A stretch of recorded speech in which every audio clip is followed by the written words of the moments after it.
اسلام آباد high court نے سابق وزیر اعظم عمران خان کی عبوری ضمانت منظور کر لی ہے۔ خاتون جج سے متعلق بیان کا یہ کیس ہے جس میں اسلام آباد ہائی کورٹ کے جسٹس محسن اختر قیانی نے عبوری ضمانت منظور کر لی ہے۔ چیئرمین تحریک انصاف عمران خان کی جانب سے آج ہی درخواست دائر کی گئی۔ ڈاکٹر بابر اعوان جو کہ ان کے وکیل ہیں، ان کی جانب سے ضمانت قبل از گرفتاری کی درخواست دائر کی گئی تھی اور آج چھٹی کے روز بھی اسلام آباد ہائی کورٹ کے دروازے کھول دیے گئے۔ اسلام آباد ہائی کورٹ کے جسٹس محسن اختر قیانی نے چیئرمین تحریک انصاف عمران خان کی عبوری ضمانت منظور کر لی ہے۔ بسم اللہ الرحمن الرحیم۔ السلام علیکم ناظرین، این بی نیوز کی طرف سے میں آپ کا میزبان نواز بھٹو اپنے کیمرامین فرقان نواز کے ساتھ آپ کی خدمت میں حاضر ہیں۔ ناظرین، میں نے اپنی پوری زندگی میں کبھی نہیں دیکھا کہ کسی مظلوم، بے بس اور لاچار کے لیے عدالتیں رات کو کھلی ہوں۔ میں نے اپنی زندگی میں یہ کبھی نہیں دیکھا کہ منصف چھٹی کے دن بھی عدالتوں میں آ کر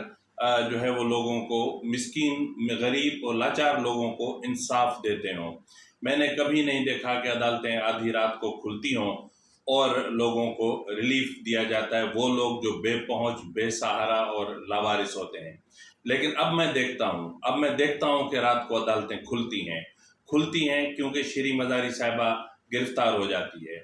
عدالتیں کھلتی ہیں جمعے کے چھٹی کے دن بھی کیونکہ عمران خان کو عبوری ضمانت دینی ہوتی ہے، اور عدالتیں کھلتی ہیں اس لیے کہ یہاں پہ اس وقت ملک میں ہمارے دو نظام عدل چل رہے ہیں، ایک وہ جو خاص لوگوں کے لیے ہے اور ایک وہ جو غریب لوگوں کے لیے ہے۔ تو اس لیے ناظرین، میں اکثر کہتا ہوں کہ مجھے شکوہ ہے اپنے ملک کے نظام عدل سے، مجھے شکوہ ہے اپنے منصف سے جو بک جاتا ہے، مجھے شکوہ ہے اپنے منصفوں سے جو دباؤ میں آ جاتے ہیں اور دباؤ میں آ کر ایسے فیصلے سنا دیتے ہیں جو تاریخ پہ ایک بدنما دھبا بن جاتے ہیں۔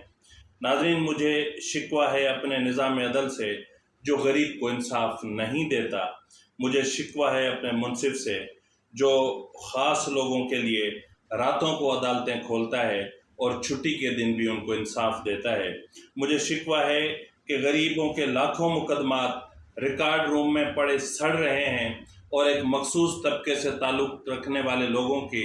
درخواستوں کی سیاہی بھی نہیں سوکھتی کہ انہیں انصاف مل جاتا ہے۔ مجھے شکایت ہے اپنے منصف سے کہ وہ کسی کی ڈکٹیشن پہ فیصلے سناتا ہے۔ مجھے شکایت ہے اپنے عدلیہ سے کہ جس نے انسانیت کو دو حصوں میں تقسیم کر دیا ہے۔ یہ دو حصے، ایک وہ حصہ جو غریب ہے، بے پہنچ ہے، لاچار ہے، کمزور ہے، اس کے لیے انصاف عدالتوں میں ہے، اور وہ بھی گھڑی کی کانٹوں پہ چلتا ہے کہ عدالت کا ٹائم ختم، انصاف کے دروازے بند۔ لیکن جب کسی خاص کے لیے کوئی مسئلہ ہو تو پھر گھڑی بھی ریورس ہو جاتی ہے، وقت بھی ریورس ہو جاتا ہے، اور یہ بھی کہا جاتا ہے کہ عدالتیں راتوں کو کھلتی ہیں۔ تو ناظرین، آج بھی کچھ ایسا ہی ہوا کہ آج اتوار کے روز اسلام آباد ہائی کورٹ کھلی اور عمران خان کو ضمانت دی گئی۔ اس عمران خان کو جس کے خلاف گزشتہ روز گرفتاری کے وارنٹ جاری ہوئے تھے اور جو بیلیبل وارنٹ تھے، اور اس میں ان کی اتنی پریشانی کی بات بھی نہیں تھی، لیکن بالکل اسی طرح کھلی جس طرح اپنا سپریم کورٹ کی لاہور رجسٹری رات کو کھلی تھی اور دوست محمد مزاری کے خلاف نے جو رولنگ دی تھی اس کے خلاف پٹیشن داخل ہوئی تھی۔ تو عدالتیں اس طرح کھلتی ہیں، انصاف اس طرح دیا جاتا ہے۔ کیا ہوا، کیا ہو گیا، کیا فرق پڑتا ہے کہ غریبوں کی 50,000 سے زائد جو کیسز ہیں، جو مقدمات ہیں، وہ سپریم کورٹ کے ریکارڈ روم میں 2-2.5 دہائیوں سے پڑے گل سڑ رہے ہیں، کوئی فرق نہیں پڑتا۔ غریب ہے نا، کیا کریں گے، کس کو شکایت کریں گے، کہاں جائیں گے؟ وہ کوئی جلسہ تو نہیں کریں گے، وہ جلسے میں کھڑے ہو کے کسی کو گالی تو نہیں دیں گے، وہ جلسے میں کھڑے ہو کے کسی کو میر جعفر، میر صادق اور جانور تو نہیں کہیں گے، یہ تو نہیں کہیں گے کہ یہاں دوہرا نظام عدل چل رہا ہے۔ ایک طرف تو عدالتوں سے ریلیف لیتے ہیں، دوسری طرف عدالتوں کو جو گالیاں دیتے ہیں، یہاں انصاف ان کو ملتا ہے، اور جو جج صاحب کے سامنے گردن جھکا کے کھڑا ہو جائے تو ان کو انصاف نہیں ملتا۔ تو ہم جو کالے چشمے لگا کر ڈان بن کر آ کے خالی کرسی کو بھی معذرت کرے تو ان کی معذرت قبول کر لی جاتی ہے۔ میڈم زیبا کو بتانا ہے کہ عمران خان آیا تھا اور معذرت کرنا چاہتا تھا کہ ان کی الفاظ سے کوئی بے رضایی تو ناظرین بہرحال ہمارے ملک کا نظام عدل اس نے انسانیت کو تقسیم کر کے رکھ دیا ہے، ظالم اور مظلوم کے بیچ میں ایک واضح لکیر کھینچ کے رکھ دی ہے، اور مطلب ایک ایسا نظام متعارف کروا دیا ہے کہ جس میں اب کوئی تفریق نہیں رہی۔ تفریق جو غریب ہیں وہ الگ پلڑے میں ہیں اور جو طاقتور ہیں وہ الگ پلڑے میں ہیں، تو ظاہر ہے کہ انہی کا پلڑا بھاری ہوتا ہے جو طاقتور ہوتے ہیں۔ کہتے ہیں نا کہ جس کی لاٹھی اسی کی بھینس، تو لاٹھی بھی ان کی ہے، عدلیہ بھی ان کی ہے، بھینس بھی ان کی ہے۔ تو کیا اس موقع پر اگر جو وہ انتہائی سینئر وکیل حامد خان یہ کہیں کہ ہماری جوڈیشری اسٹیبلشمنٹ کنٹرول کر رہی ہے اور سال سے کر رہی ہے، بالخصوص جب سے ثاقب صاحب سے آن ورڈ ہر چیف جسٹس کا ایک ہی وتیرہ رہا ہے، اور وہ یہی رہا ہے کہ ہر معاملے میں پروٹیکٹ کرتے ہیں اسٹیبلشمنٹ کے ہر ایکٹ کو،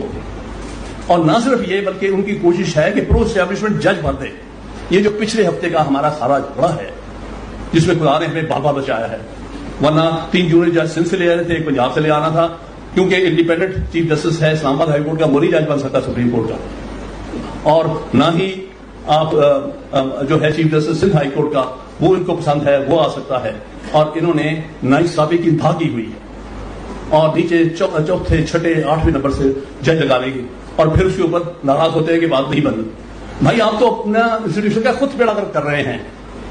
آپ جو کر رہے ہیں اس انسٹیٹیوشن کے لیے، آپ تو کل 1 سال بعد چلے جائیں گے، یو ول بی ہسٹری، لیکن جو کچھ چھوڑ جائیں گے پیچھے پرو اسٹیبلشمنٹ لوگ، آپ دیکھیں گے آپ پچھلے 5-6 جو آؤٹ آف ٹرن اپائنٹمنٹس ہوئی ہیں اس میں مسلسل پرو اسٹیبلشمنٹ جج لگے، آپ مسلسل 5-6 اپائنٹمنٹس کھول کے دیکھیں، اور آپ جو کرانے جا رہے تھے وہ بھی اسی قسم کا قصہ تھا۔ اسی لیے ہم کہتے ہیں کہ سینیورٹی پھر بھی ٹھیک ہے، کسی پر احسان نہیں ہے، کسی پک اینڈ چوائس نہیں ہے،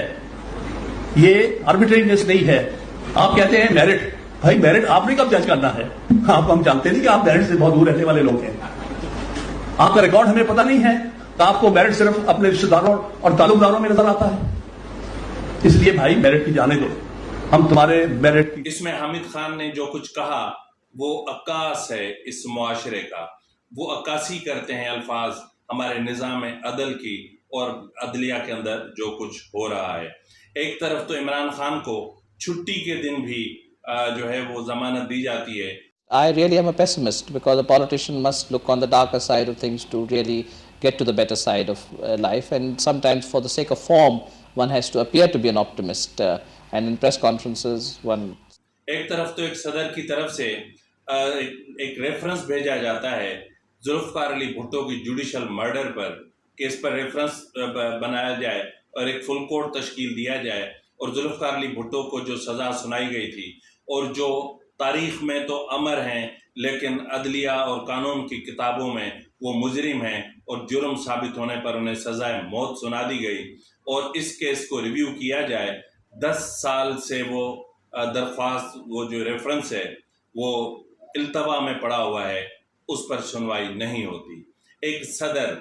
ان کو پتا تھا کہ اس صدر میں اور اسٹیبلشمنٹ کے بیچ میں تھوڑے سے فاصلے ہیں، ان کو پتا تھا کہ یہ کیس اگر ریویو ہوتا ہے تو اس میں پھر کیا ہوگا، تو اس لیے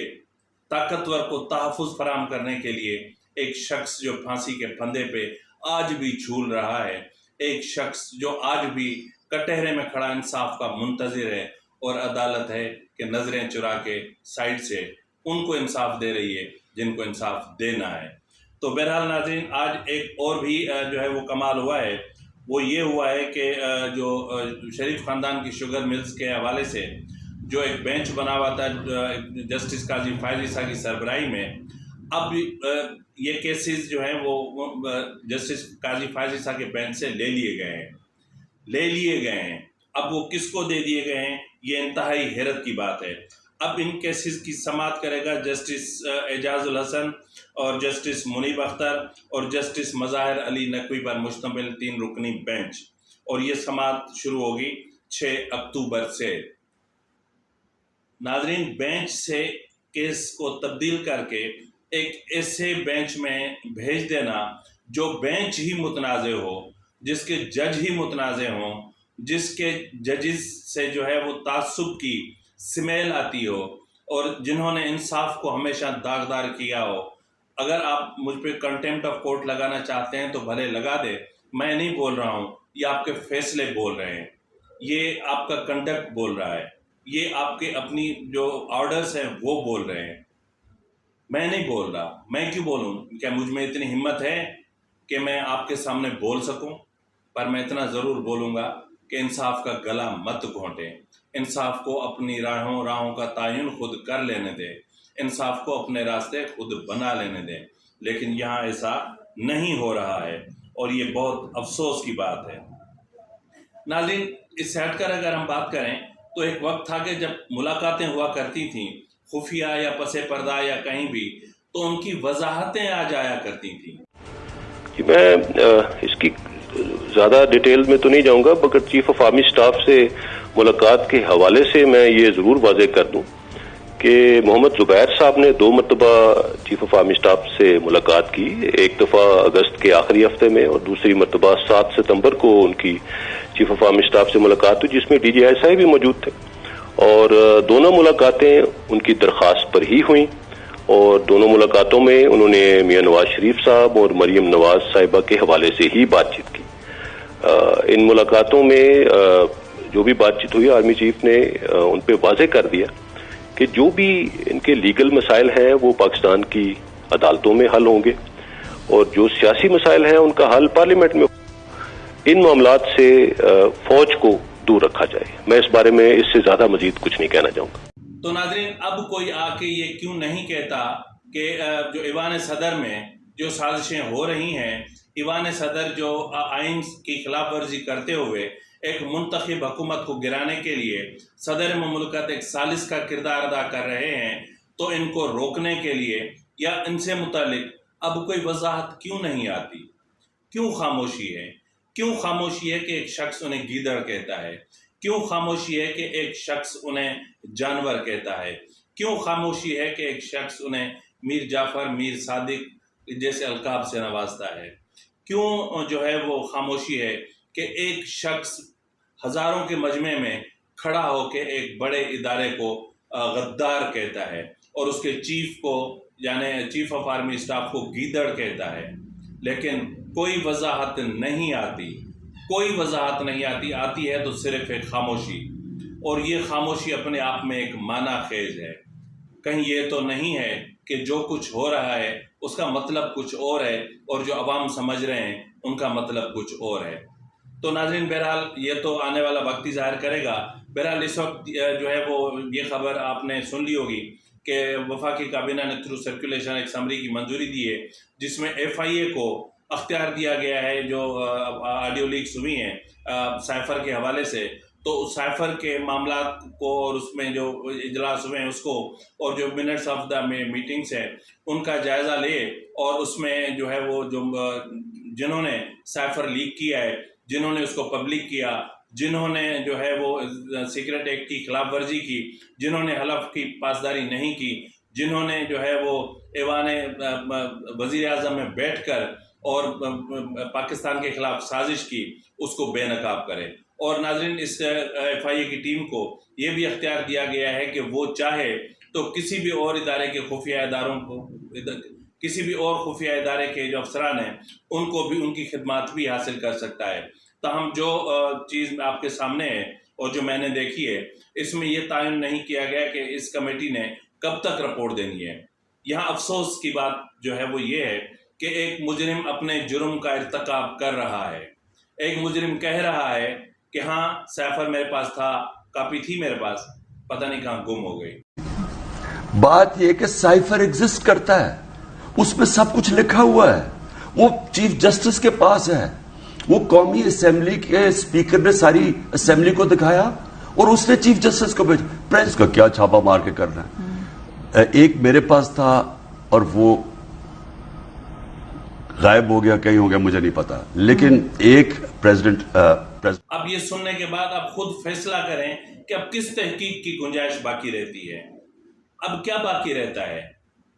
افسوس ہوتا ہے دوہرے معیار عدل پر، افسوس ہوتا ہے کہ ایک شخص ایک قومی نشریاتی ادارے کو تہس نہس کر دیتا ہے، قومی نشریاتی ادارے میں اس کے گنڈے گھس جاتے ہیں اور اس ادارے کے وقار کو مجروح کر دیتے ہیں، لیکن قانون خاموش رہتا ہے۔